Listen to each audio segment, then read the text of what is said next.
luz de la verdad. Programa presentado por la comunidad religiosa Iglesia de Dios del Nuevo Pacto.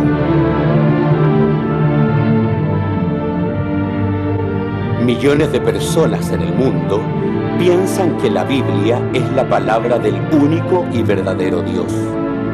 En la actualidad, este libro ha sido traducido a más de 2000 idiomas y dialectos, y se calcula que se han editado unos 6.000 millones de ejemplares.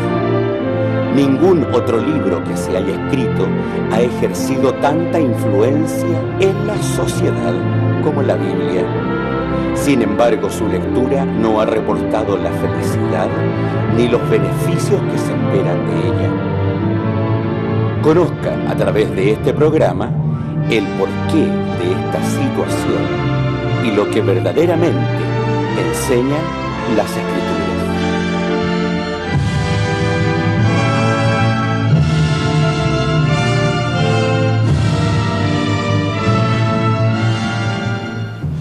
Muy buenas tardes, estimados televidentes, alegres de estar nuevamente compartiendo con cada uno de ustedes, llegando hasta sus hogares con su programa A la Luz de la Verdad. Hoy tenemos de vuelta con nosotros a nuestro querido pastor. Lo tengo que mencionar, tuvo hace poco una operación no simple, pero gracias a Dios y a las oraciones de muchas personas lo tenemos nuevamente con nosotros, y eso también para nosotros es un motivo de mucha alegría. Bienvenido, pastor. Muchas gracias. Bueno, también doy gracias a Dios, ¿no?, por este regreso acá, poder estar hablando de la palabra de Dios, porque Dios me haya permitido nosotros poder estar en estas condiciones, y alegre de poder comunicarme con ustedes, y espero poder traerles en este día un mensaje que sea interesante. Que Dios te bendiga. Así es. Por nuestra parte, reiterar las invitaciones que le hacemos cada sábado para visitar el lugar de reunión que se encuentra en San Rosendo, en Balmaceda 17, en los horarios de 10:30 en la mañana y en la tarde a las 16 horas en adelante, donde usted podrá reunirse con un grupo de personas que guardan en el Santo Sábado de Reposo, y también usted podrá compartir algunas experiencias, preguntas también sobre los temas que se desarrollan en la televisión, y conocer cómo funciona el sistema de la Iglesia de Dios del Nuevo Pacto. También le invitamos a visitar nuestra página web www.idnp.cl. Hace poco la Iglesia Católica ha celebrado la festividad de San Pedro y San Pablo, personajes muy importantes para la Iglesia Católica, marcadas en el calendario como muy importantes también. Sin embargo, ¿qué dicen las Sagradas Escrituras respecto a estos dos grandes hombres? Es lo que nuestro pastor hoy día nos va a traer como tema. No me quiso decir nada más respecto de qué va a tratar, pero seguramente será algo muy interesante para cada uno de ustedes.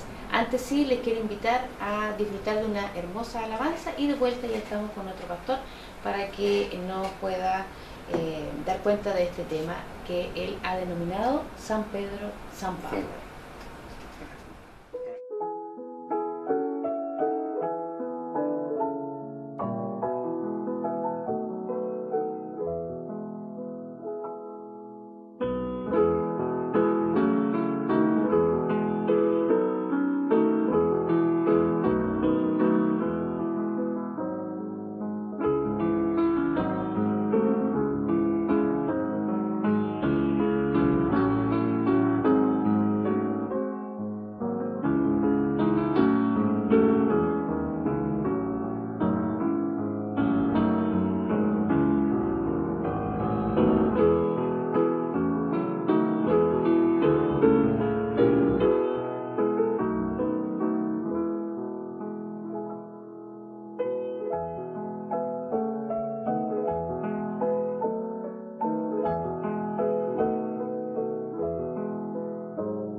estimados amigos, la paz de Dios sea con todos ustedes, ¿no?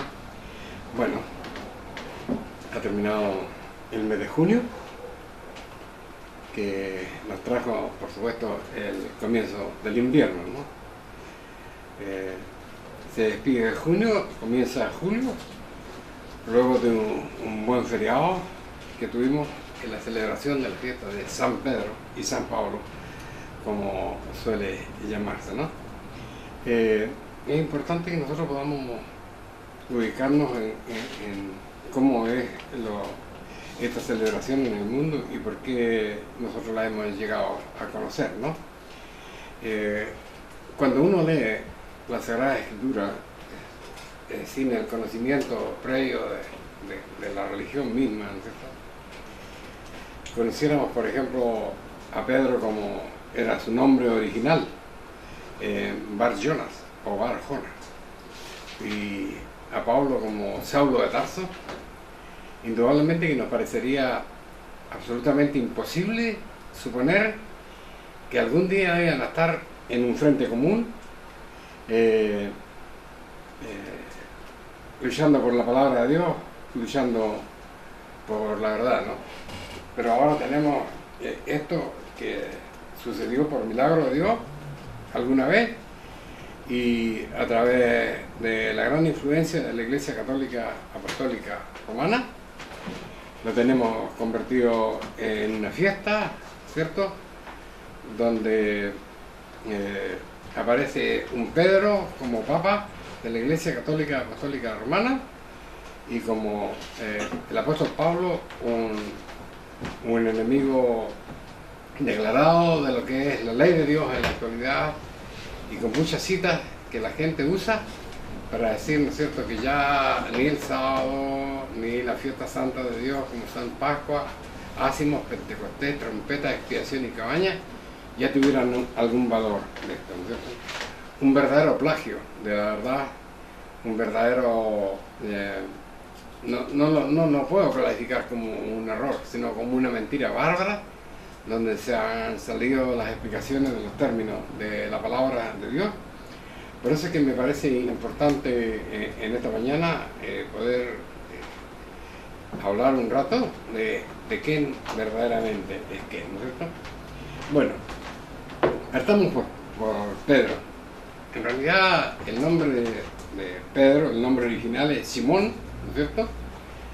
Y vivió en el momento de cuando inicia su vida religiosa. Él en esencia era religioso porque era judío, pero en la idea de la religión del Nuevo Pacto, ¿no es cierto? Él era un pescador en Capernaum. A la luz de los hallazgos arqueológicos encontrados, Capernaum era una pequeña aldehuela de pescadores con más de 1000 habitantes. Capernaum se encontraba entonces situada a la orilla noroeste del mar de Galilea. La historia comienza de la siguiente manera, ¿no es cierto? Había aparecido predicando Juan Bautista respecto a nuestro Señor Jesucristo. No era todavía el comienzo del ministerio de nuestro Señor Jesucristo, pero él con palabras duras, como todas las conocemos, ¿no es cierto?, respecto a la forma que seguía la religión el pueblo judío, indudablemente inspirado por el Espíritu Santo, los confrontaba, ¿no es cierto?, confrontaba sus actos con la verdad de Dios y le demostraba que hacía mucho tiempo que desde el más grande de los dirigentes, como podía ser el sacerdote del templo o el encargado, ¿no es cierto?, de la dirección política de Jerusalén, estaba narrando su camino, ¿no es cierto? Y esto le valió a Juan Bautista a que finalmente fuera degollado, le cortaron la cabeza, ¿no es cierto?, y así fue su fin. A la muerte de Juan Bautista, entonces nuestro Señor Jesucristo por fin inicia su ministerio oficialmente. Mateo capítulo 4, del verso 13 al 22, nos dice, nos hace la reseña de cómo comienza nuestro Señor Jesucristo su ministerio y cómo es su encuentro con ustedes. Y dejando, dice el versículo, dejando a Nazaret, el Señor Jesús, vino y habitó en Capernaum, ciudad marítima, en los confines de Zabulón y de Neftalí, para que cumpliese los dichos por el profeta Isaías, que dijo que de la tierra de Zabulón y de la tierra de Neftalí, camino al mar, a la otra parte del Jordán, Galilea de los gentiles, el pueblo asentado en tiniebla vio gran luz, y los sentados en regiones de sombra y de muerte, luz les esclareció Dios. Esta es la profecía de Isaías, que tiene referencia, ¿no es cierto?, al lugar donde nuestro Señor Jesucristo iba a comenzar su ministerio, porque Él no empezó su ministerio en Jerusalén, por supuesto, no empezó en Galilea, y gran parte de su vida religiosa la vivió en Galilea. De ahí Él trajo a sus apóstoles, de ahí los enseñó y de ahí los hizo salir a predicar la verdad. Entonces, cuando dice aquí la palabra, el pueblo asentado en tinieblas vio gran luz, y los asentados en región y sombra de muerte, Dios luz les esclareció, porque ahí se levanta nuestro Señor Jesucristo, ¿no es cierto?, al empezar su ministerio de predicación. Desde entonces, dice, continúa el relato bíblico, desde entonces comenzó Jesús a predicar y a decir: arrepentido, que el reino de los cielos se ha acercado. Y andando Jesús junto a la mar de Galilea, vio a dos hermanos, Simón, llamado Pedro, y Andrés su hermano, que echaban la red en el mar, porque eran, dice, pescadores. Y les dice: venid en pos de mí, y os haré pescadores de hombres. Ellos entonces, dejando luego las redes, dice, le siguieron, y pasando allí vio a otros dos hermanos, Jacobo, hijo de Zebedeo, y a Juan su hermano, en el barco con Zebedeo su padre, que remendaban las redes, y los llamó, y ellos, dejando luego el barco y a su padre, le siguieron. Así empieza, ¿no es cierto?, el ministerio de nuestro Señor Jesucristo. Así se empiezan a juntar los 12 apóstoles. Hubo de pasar un tiempo todavía, ¿no es cierto?, para que se constituyera la iglesia, para que los discípulos pudieran dar muestras de que verdaderamente eran ellos, habían respondido verazmente al llamado de nuestro Señor y estaban cumpliendo con los principios que Él, para lo cual Él los estaba preparando, es decir, para continuar con la iglesia en la época del nuevo pacto, en una forma diferente, por supuesto, a lo que había sido la dirección de los sacerdotes en aquel tiempo, ¿no? Toda esta situación había traído bastantes dificultades en el mundo gentil, en el mundo judío. La presencia de nuestro Señor Jesucristo fue prácticamente una suerte de catástrofe que remeció hasta lo más profundo de lo que era la vida de los fariseos, que en aquel tiempo eran una voz prominente de la verdad, y como también lo eran los saduceos, que estaban a cargo del templo. Esa es la situación. En medio de tanta confusión, naturalmente, logran por fin a lo que ellos pensaban, era acabar con la voz que lo estaba confrontando con sus verdades tan separadas de la Sagrada Escritura, la voz de nuestro Señor Jesucristo, y terminaron crucificándolo, ¿no? La crucifixión de nuestro Señor Jesucristo, indudablemente que fue un gran revuelo en todo Jerusalén, tanto de los adversarios, en el mundo de los adversarios, como en el mundo de los partidarios. De los adversarios, porque al final de cuentas, en el momento máximo de la muerte de nuestro Señor Jesucristo, cuando se desarrolla ese gran terremoto, ¿no es cierto?, y se abrieron, dice, algunas tumbas y salieron algunas personas en una forma de una resurrección primaria, la gente tuvo mucho temor, incluso los enemigos de nuestro Señor Jesucristo tuvieron temor. Tal temor que dice que colocaron guardias ahí en la tumba de nuestro Señor Jesucristo para que no fueron los discípulos a robar su cuerpo y después decir que el Señor Jesús había resucitado, ¿no? Bueno, como está escrito en la palabra de Dios, y como nuestro Señor Jesús verdaderamente era el Hijo de Dios, por supuesto Él resucitó, ¿no es cierto? Y su resurrección trajo una nueva congestión, ahora con impactos diferentes, tanto en el mundo judío de los saduceos y de los fariseos, como en el mundo de los apóstoles que habían conocido su verdad, y los cientos de personas que creyeron en su mensaje en un momento determinado, ¿no es cierto? Bueno,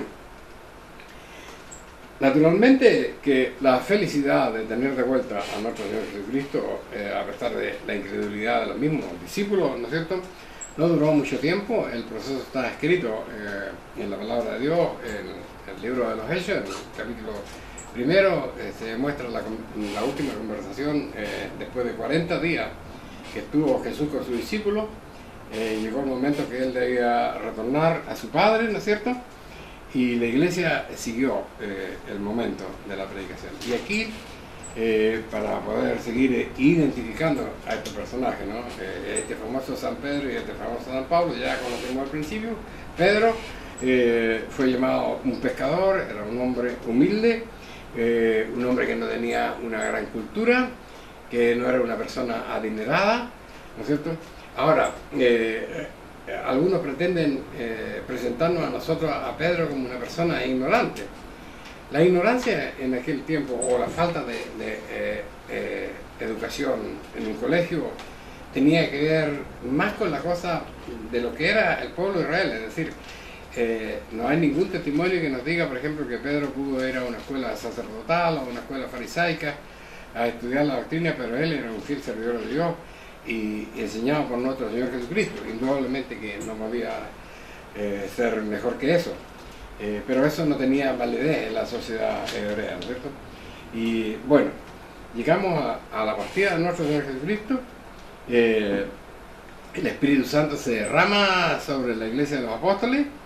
Hay una congestión en la iglesia de los apóstoles que empieza a crecer en forma fabulosa, en atención, ¿no es cierto?, a que ya era absolutamente indiscutible la divinidad de nuestro Señor Jesucristo. Crece la iglesia, ¿no es cierto?, y también van a crecer los enemigos de la iglesia. Ahora ya la primera persecución que sufre la iglesia es naturalmente del propio templo, de los propios judíos, y después vendrá indudablemente la persecución del imperio. Pero en el tiempo de la persecución de los judíos es el punto que tenemos que tomar en este minuto, ¿no? Había un reclamo en la iglesia que tenía que ver con que, a pesar de que se sabía ya lo que era, lo que significaba la muerte de nuestro Señor Jesucristo, es decir, el llamado al mundo gentil, finalmente, pues esto era una cosa que a la idiosincrasia judía era un tanto difícil de aceptar.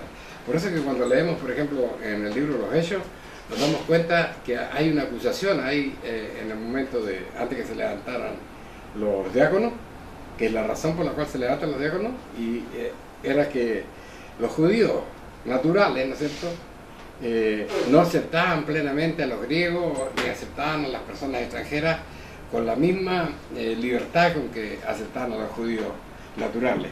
Entonces hubo un reclamo y hubo ahí la necesidad de, cuando el reclamo llegó a Pedro y a Jacobo, a las personas que dirigían la iglesia, ¿no es cierto?, acordaron que ellos no podían dedicarse, ¿cierto?, a estas cosas que eran la organización civil o la organización social de la iglesia, sino ellos tenían que seguir con el ministerio espiritual, que era el punto al cual Dios les había hecho referencia especial, ¿no es cierto?, cuando le dijo: ir por el mundo y predicar el evangelio del reino a toda criatura. Entonces se decidió levantar los diáconos, y ahí aparecen los primeros diáconos, entre los cuales nosotros podemos conocer a Esteban.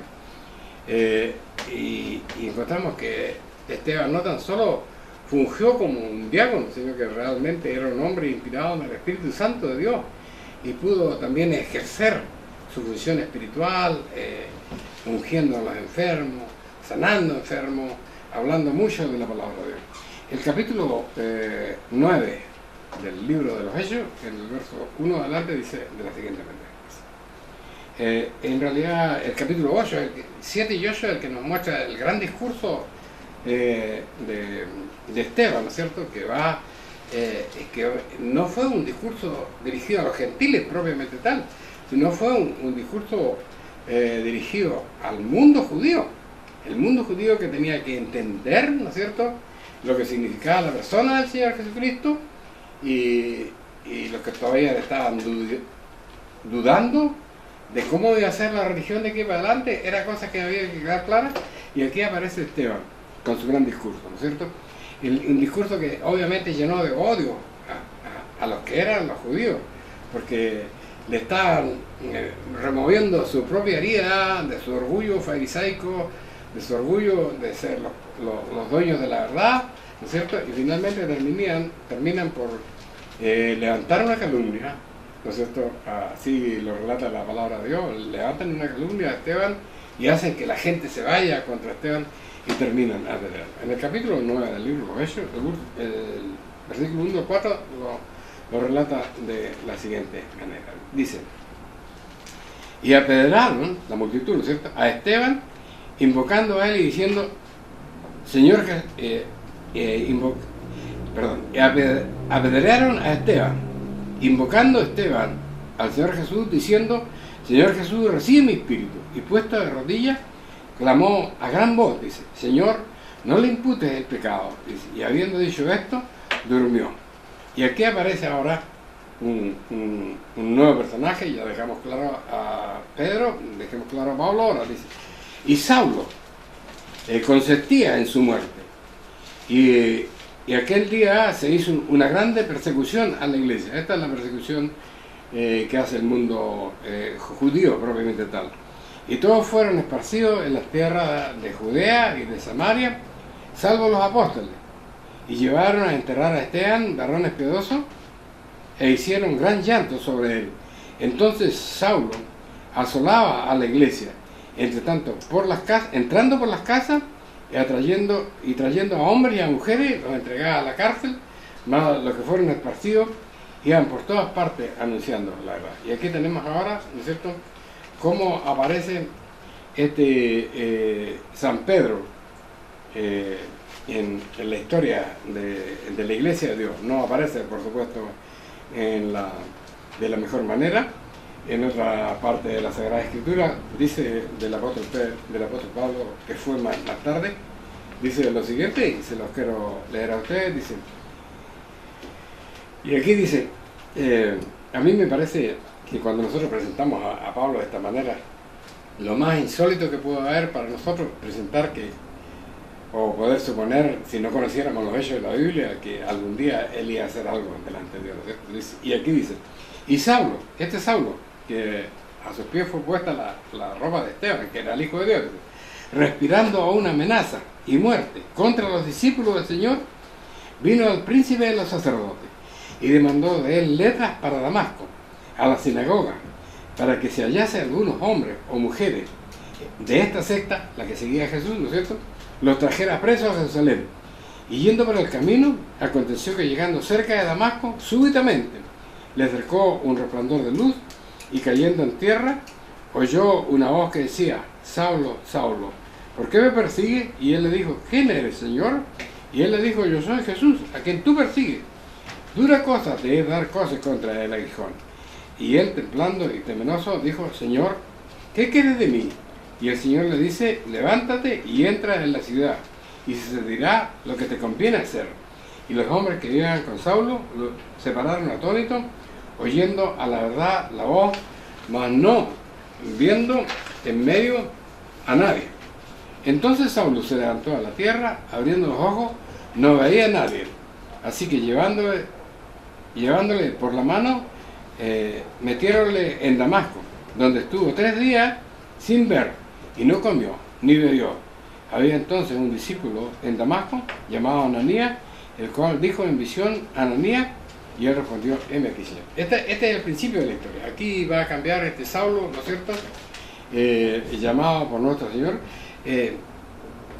Pueden imaginarse ustedes una cosa tan dura como esta, ¿no es cierto?, que él, después de tener incluso órdenes del sacerdocio autorización del sacerdocio para tomar gente y llevarla presa a Jerusalén a todos los seguidores de Jesús, ¿no es cierto? Aquí le aparece la fuerza de nuestro propio Señor Jesús en espíritu, lo derriba en tierra, lo deja ciego, y él prácticamente, yo digo en palabras, ahora quedó traumado, porque dice que estuvo 3 días, que no comía, no dormía, no se comunicaba con nadie, ¿cierto?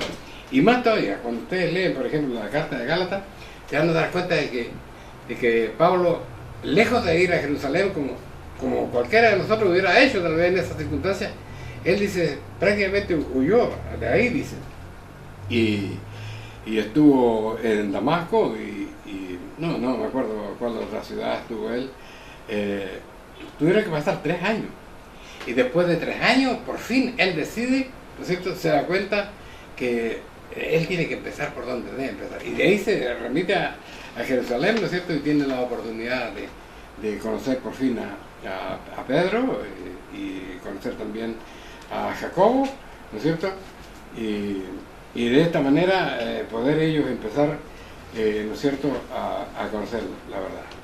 Ahora bien, a mí me interesa, ¿no es cierto?, que nosotros conozcamos algo más de Saulo, antes de dejarlo de lado. Naturalmente en la mañana no vamos a alcanzar a conversar de Pedro y de Pablo, vamos a conversar solamente de Pedro, pero ya le pediremos a un hermano que en próxima semana, tal vez, cuando él lo determine, pueda hablarnos un poco más de Pablo, para aclarar esta coyuntura. ¿Pablo se convirtió en un predicador de la verdad de Dios, o él se convirtió en lo que la gente dice que ahora es, ¿no es cierto?, como debe ser la iglesia del Nuevo Testamento, sin cumplir con las leyes de Dios, sin el sábado, con el domingo ahora, sin la fiesta santa de Dios, sin la Pascua, sino con la Semana Santa, en fin, con la Navidad y con todas esas cosas que inventaron los hombres, pues, o Pablo verdaderamente entendió lo que era el mensaje que él mismo comenzó a explicar, ¿no es cierto?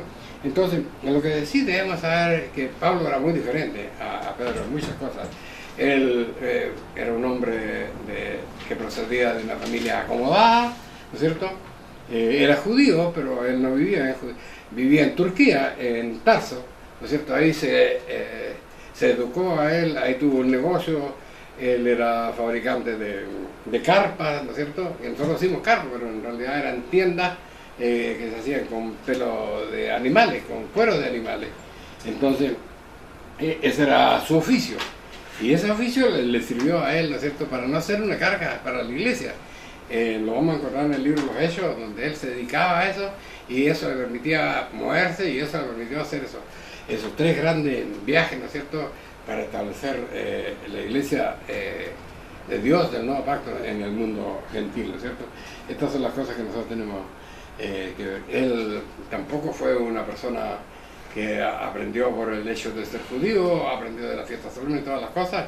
Él tuvo la felicidad, que era en aquel entonces, ¿no es cierto?, de ser adiestrado en la palabra de Dios y en la ley de Dios por el más grande de los maestros que había en Jerusalén en ese tiempo, que fue Gamaliel, el gran Gamaliel, que lo vamos a ver varias veces, e incluso enfrentando situaciones de la iglesia, un momento difícil, cuando él dice en una parte, por ejemplo, respecto a lo que predicaban los apóstoles, respecto a lo que hacían los fariseos, él dice que el tiempo debía definir esto, que lo que era de Dios iba a permanecer para siempre y lo que no era de Dios iba a desaparecer. Entonces, era un hombre también llamado de Dios en el ámbito que a él le correspondía, que era el mundo hebreo, ¿no? Bueno, nosotros decimos que se ha pervertido, ¿no es cierto?, la historia. Ahora nos plantean a Pedro, que me voy a dedicar ahora a esto, a hablar de Pedro. Lo plantean a un Pedro que es el primer papa de la Iglesia Católica Apostólica Romana, ¿no es cierto? Entonces, estas cosas la sociedad, yo creo que tiene que comprenderlas, o los pastores tienen que sentir la responsabilidad de que esto lo está sabiendo la gente ahora y asumir, ¿no es cierto?, su puesto.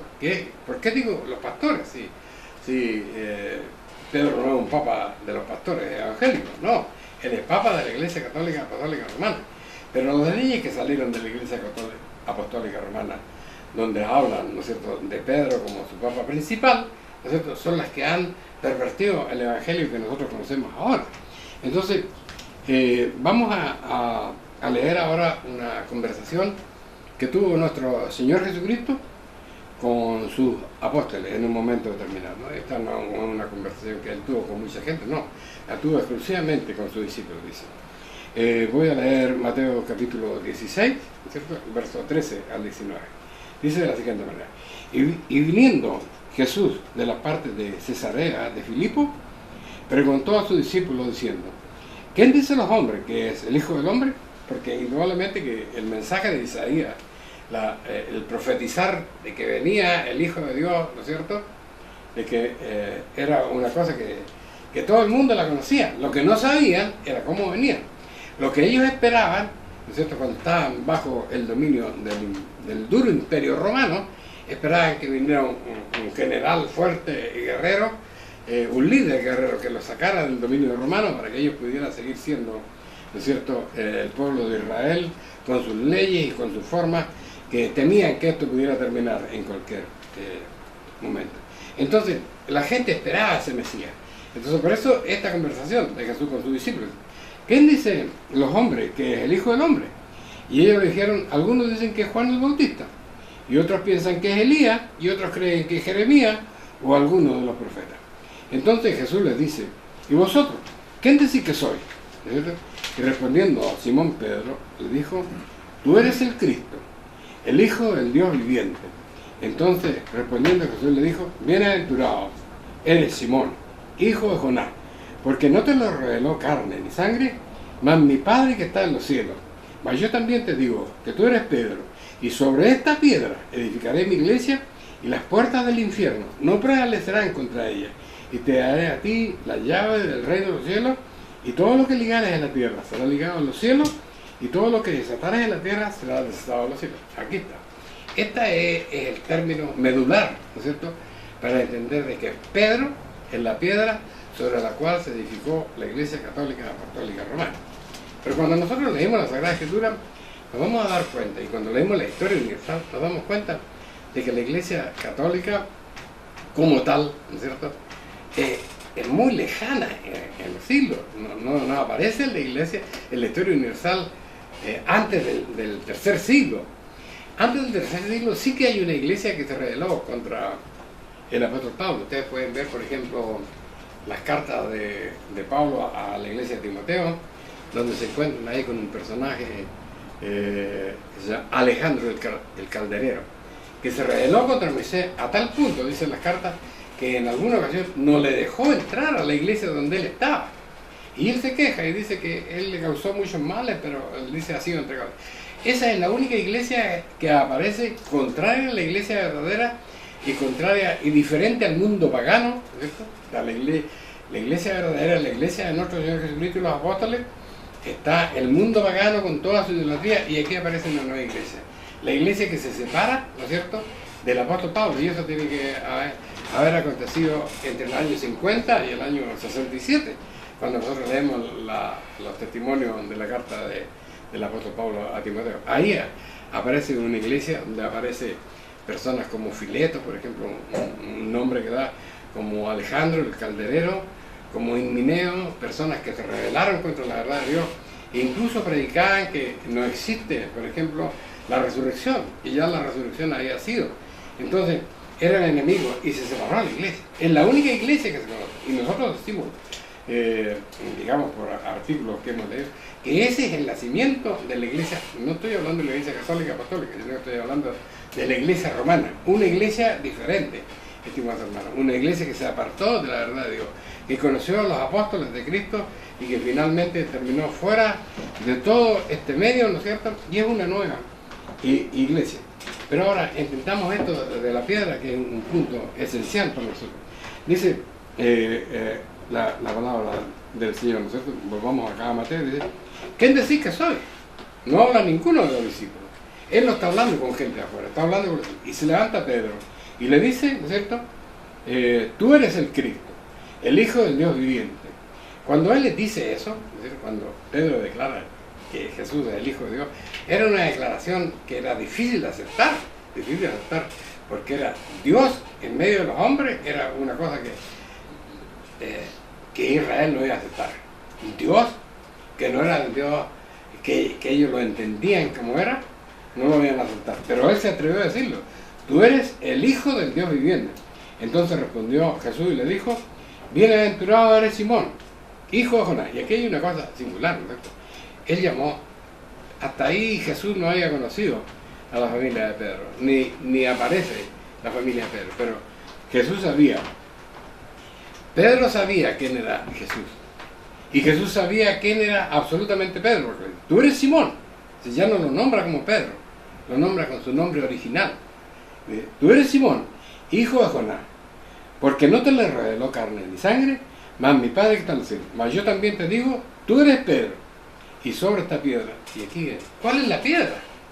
La piedra, si nosotros decimos, por ejemplo, que la piedra es Pedro, nos vamos a encontrar con un montón de pasajes, incluso en nuestro propio Señor Jesucristo, donde Él es la piedra en la cual. Entonces, cuando hablaba de una piedra, aquí era un formulismo lingüístico, ¿no es cierto? Que se hablaba de piedra, de un fundamento central. Y aquí, ¿cuál es el fundamento? Que tú me conoces y que yo te conozco. Y eso es lo grande. O sea, ahora vivimos un mundo en que mucha gente clama a Dios y adora a Dios y sabe quién es Dios, pero ¿están seguros que Dios lo conoce a usted? Porque esa es la piedra, ¿no es cierto? Pedro, tú me conoces y yo te conozco. Pedro, tú conoces a Dios y Dios te conoce a ti. Esa es la piedra fundamental. Sobre esa piedra sí a crear la iglesia. Pueden haber muchas iglesias, ¿no es cierto? Y pueden hablar muchas iglesias de Dios. Lo importante es que Dios le responda. Por eso, después, antes nuestro propio Señor Jesucristo iba a decir, muchos vendrán en mi nombre, y en mi nombre lanzarán demonios, y en tu nombre serán fuera serpientes, y en tu nombre harán milagros y sanidades. Yo no los conozco. Y después, cuando Él presenta, ¿no es cierto? Él presenta figurativamente cómo hacer en el tiempo del fin, dice que van a ir a uno y le van a decir esto, lo van a encarar, pero si yo sané en tu nombre, no os conozco de dónde seáis. Entonces no es cosa que nosotros hablemos de Jesús, no es cosa que nosotros hablemos de Dios, sino que Dios logre, o sea, que logremos nosotros, que Dios al final de cuentas nos considere. Esa es la piedra angular sobre la cual está fundamentada la iglesia. Ahora bien, para que eso funcione, ¿no es cierto? Nuestro Señor Jesucristo dejó la clave, dice: ¿por qué me llamáis Señor, Señor, y no hacéis lo que yo hago? Y ahora cuando miramos el mundo cristiano en general, nos damos cuenta de esto, ¿no es cierto? La iglesia primitiva, cuando ustedes ven, por ejemplo, lo caro que podía haber sido para los discípulos estar ellos en el aposento alto en el día de Pentecostés, con lo que era la guardia del templo, ¿no es cierto?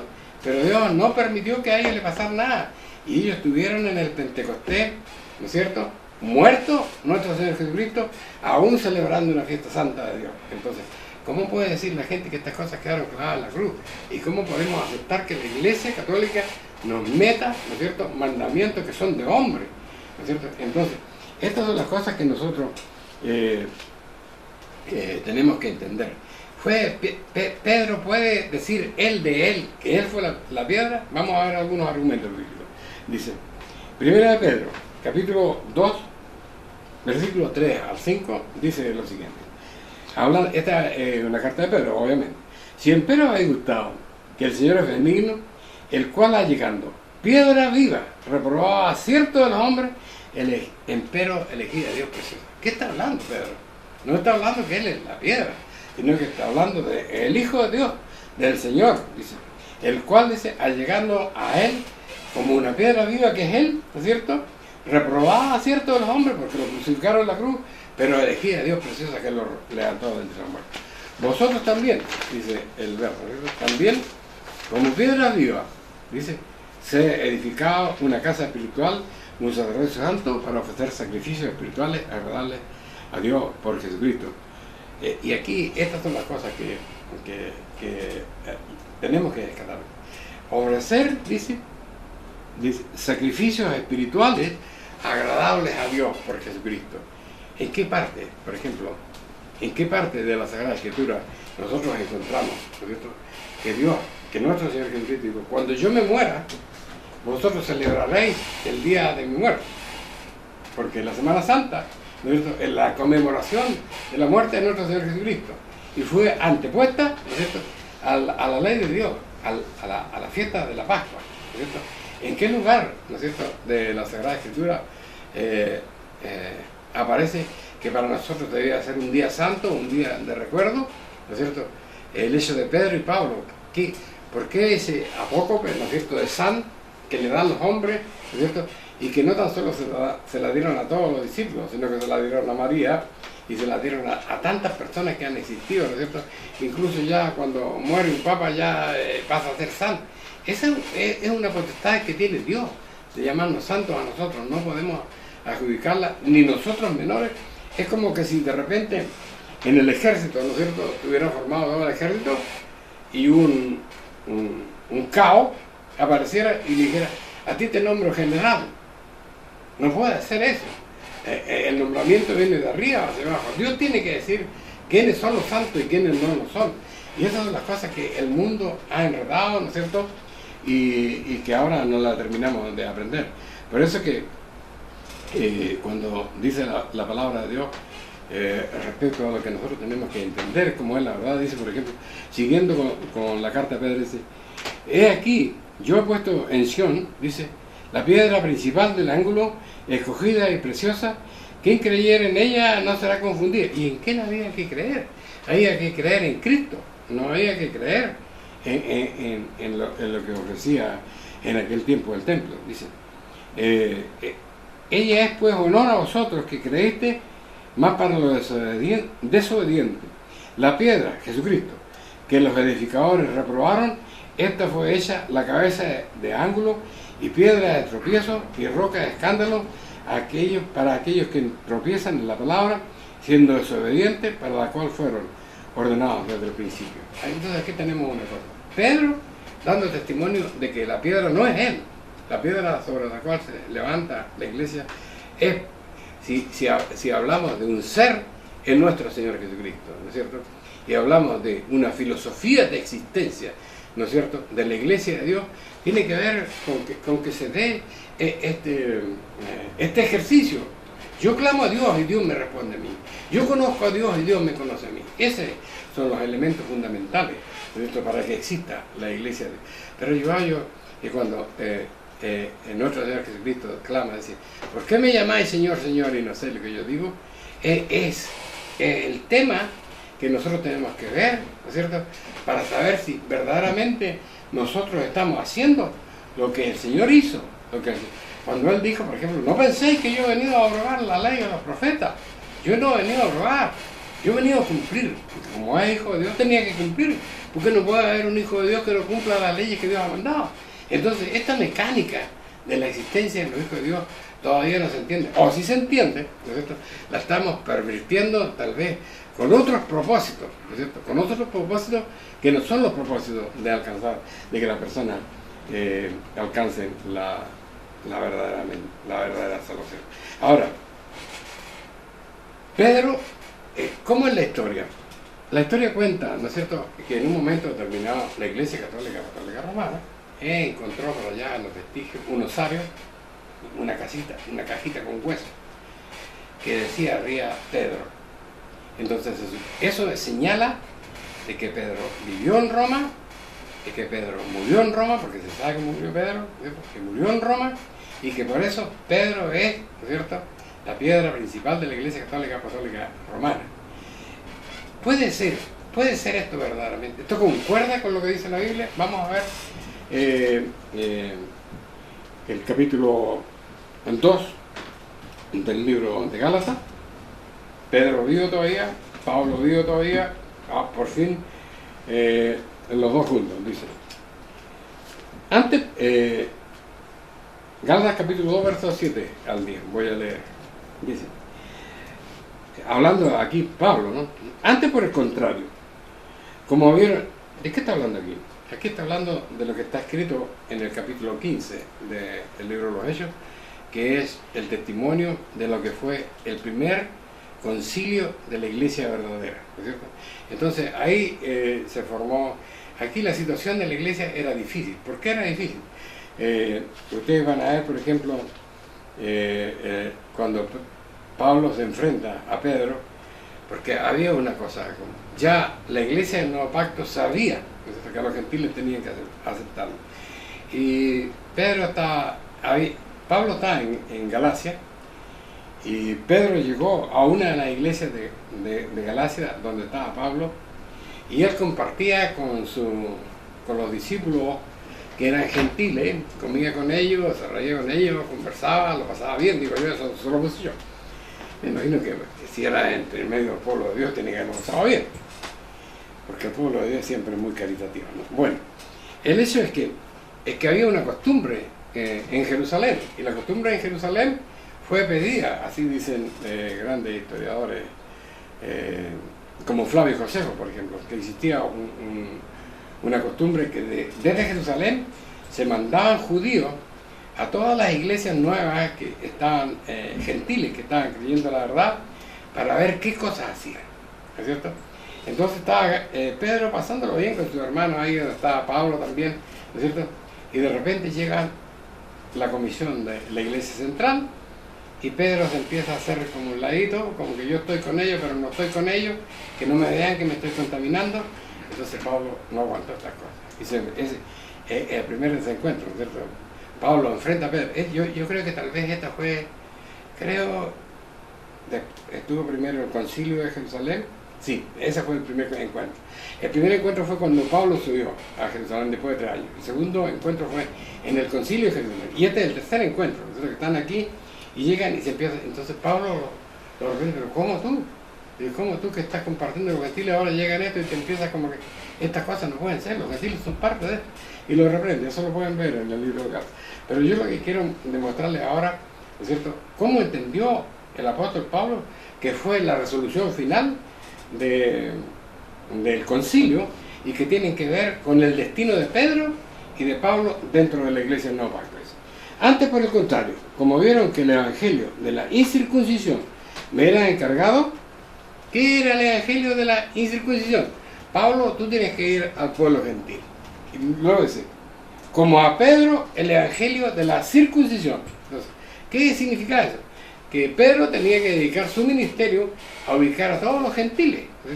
Porque como la venida de nuestro Señor Jesucristo a la tierra era la oportunidad, ¿no es cierto?, para el mundo gentil, también era la oportunidad para el pueblo de Israel. Acuérdense ustedes que estando, ¿no es cierto?, todavía nuestro Señor Jesucristo con sus discípulos dice, id a las ovejas perdidas de la casa de Israel. O sea, todavía había una esperanza, ¿no es cierto? Pero ahora, ¿en qué parte estaba, ¿no es cierto?, mayormente ubicado la gente que quedó de los judíos en el extranjero? Vamos a acordarnos, ¿no es cierto?, que en el tiempo de Nabucodonosor ellos fueron deportados a Babilonia, y cuando llegó el mandato de Dios a través de Esdras y Nehemías de volver a Jerusalén, no todos quisieron volver, porque imagínense usted que fueron 70 años, jóvenes que se fueron allá, jóvenes, niños que se fueron, hicieron toda su vida, se casaron, crecieron allá y no quisieron volver. Entonces en Babilonia había una gran multitud de judíos, a ellos tenía que ir, y a ellos fue Pedro. Vamos a ver lo que dice la palabra de Dios. Bueno, sigamos leyendo aquí. Y como vieron que la gracia me era dada, Jacobo, el hermano de Pedro, Cefas, Pedro y Juan, que parecían ser las columnas, me dieron las diestras de compañía a mí y a Bernabé, para que nosotros fuésemos a los gentiles y ellos a los de la circuncisión. Solamente que nos pidiesen que nos acordásemos de los pobres, lo mismo que fue también solícito en Nazaret. Entonces, aquí hay un ordenamiento de la iglesia, porque si la iglesia estaba siendo dirigida por el Espíritu Santo, obviamente tenía que haber un ordenamiento. Y en este ordenamiento la cuenta era clara. Ustedes van a ir a predicar a los gentiles, y Pedro y los demás van a ir a predicar a los judíos, porque así iba a terminar el ministerio del Señor Jesucristo. Y así, naturalmente. Ahora bien, cuando ustedes leen, por ejemplo, la carta de Pedro, la segunda de Pedro, al final dice, esta carta fue escrita desde Babilonia. Entonces, ahí, ¿cómo puede decir la gente que Pedro estaba en Jerusalén? Si la Biblia dice, basta ver nomás la fecha que fue escrita la carta, que fue poco antes de que muriera, ¿no es cierto?, el apóstol Pedro, en la persecución romana, ya no la persecución judía, ¿no es cierto? Pedro estaba en Babilonia, no estaba. Entonces la iglesia dice, no, sí, es que Se llama a Roma, se le llama la Babilonia espiritual, pero esos alcances no se pueden hacer en una carta como un agregado final. No, Pedro era efectivamente, vivía ahí y estaba ahí, porque ahí está el principio donde Dios le había ordenado estar. Entonces, estas cosas nos demuestran a nosotros que, primero, Pedro, ¿no es cierto? Pedro nunca fue la cabeza de la iglesia. Cuando leímos este capítulo 7, aquí y vemos nosotros lo que fue el Congreso de Jerusalén, nos vamos a dar cuenta que quien mandaba el Congreso era Jacobo. Y aquí dice, las personas que eran cabeza en Jerusalén eran Jacobo, Cefa y Juan. Entonces él no era el apóstol principal, ahí la piedra donde se estaba fundando la iglesia apostólica romana. Ese es ya lo dije en el principio, un plagio, es una falsedad total que nosotros como hijos de Dios podemos entender. Fue bonito para los trabajadores, para los empleados públicos, fue bonito para los estudiantes, ¿no es cierto? No ir el lunes a trabajar o a clase, pero San Pedro y San Pablo no tienen absolutamente nada que ver, ¿no es cierto?, con ese tipo de celebraciones instituidas por la Iglesia Católica Apostólica Romana. Voy a darle a Pablo, pero la Iglesia no le va a dar a Pablo. Va a llegar ya un hermano que tal vez en 1 o 2 semanas más, no sé, le va a lograr aclarar de esto que Pablo fue un fiel discípulo y que la doctrina verdadera no se ha perdido a pesar de que Satanás ha tratado de ocultarla a toda costa. Todavía la Iglesia de Dios está en pie. El Dios de paz le bendiga.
Agradecemos a nuestro pastor el interesante tema que nos ha traído hoy.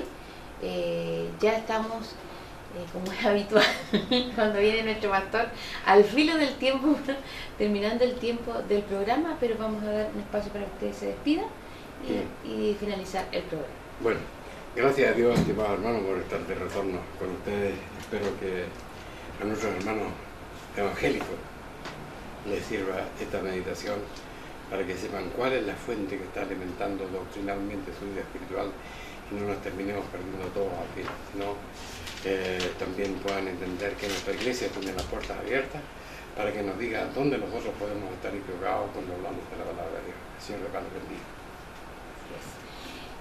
Con esto ya estamos entonces dando por terminado el programa de hoy, de este día sábado.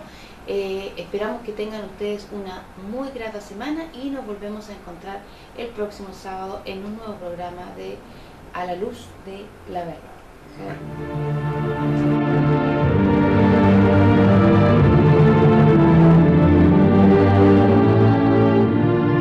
Si le ha interesado lo que hemos expuesto, le invitamos a escribirnos al correo electrónico iglesiasiglo21@gmail.com y a sintonizarnos en esta emisora la próxima semana en el mismo horario.